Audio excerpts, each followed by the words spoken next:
और सुनने से अग्निष्टोम यज्ञ का फल मिलता है।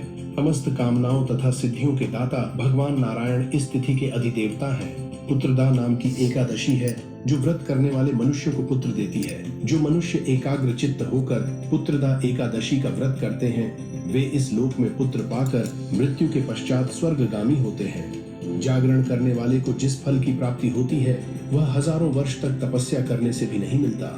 यह सब पापों को हरने वाली उत्तम तिथि है। चराचर जगत सहित समस्त त्रिलोकी में इससे बढ़कर दूसरी कोई तिथि नहीं है।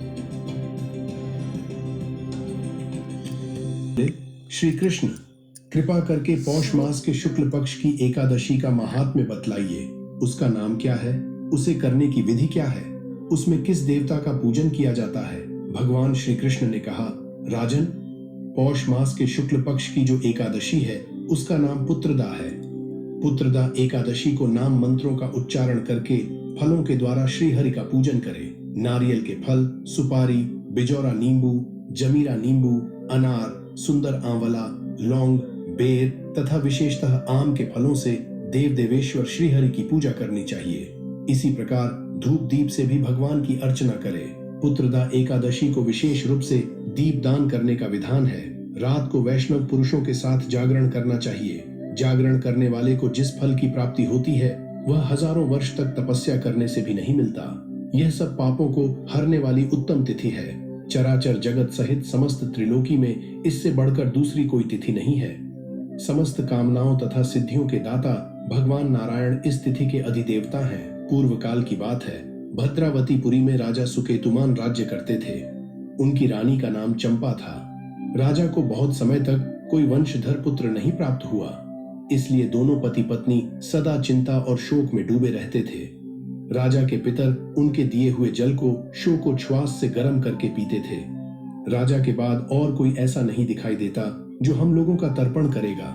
यह सोच सोचकर पितर दुखी रहते थे। एक दिन राजा घोड़े पर सवार हो गहन वन में चले गए।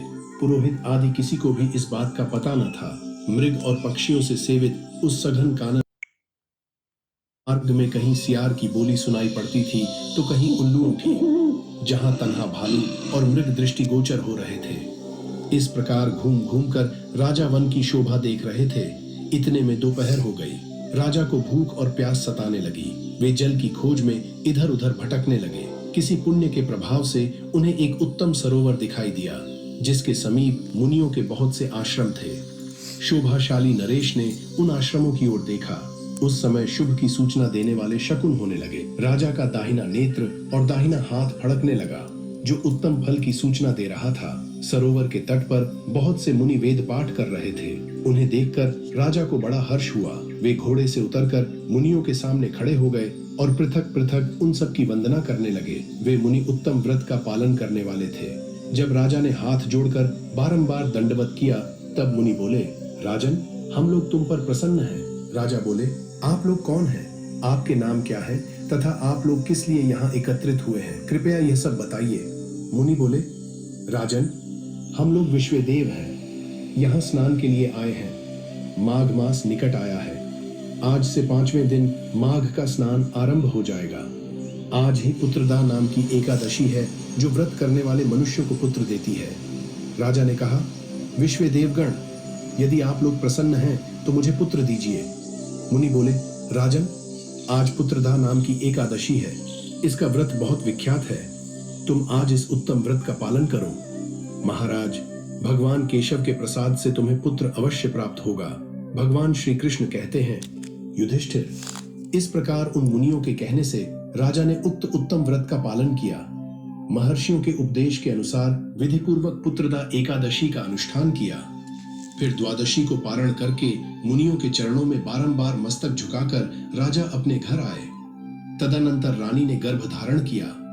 प्रसव काल आने पर पुण्यकर्मा राजा को तेजस्वी पुत्र प्राप्त हुआ जिसने अपने गुणों से पिता को संतुष्ट कर दिया।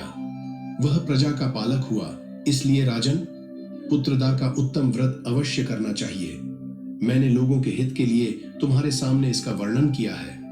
जो मनुष्य एकाग्र चित्त होकर पुत्रदा एकादशी का व्रत करते हैं वे इस लोक में पुत्र पाकर मृत्यु के पश्चात स्वर्गगामी होते हैं। इस महात्म्य को पढ़ने और सुनने से अग्निष्टोम यज्ञ का फल मिलता है। ऐसे ही व्रत पर्व त्योहार आदि की विशेष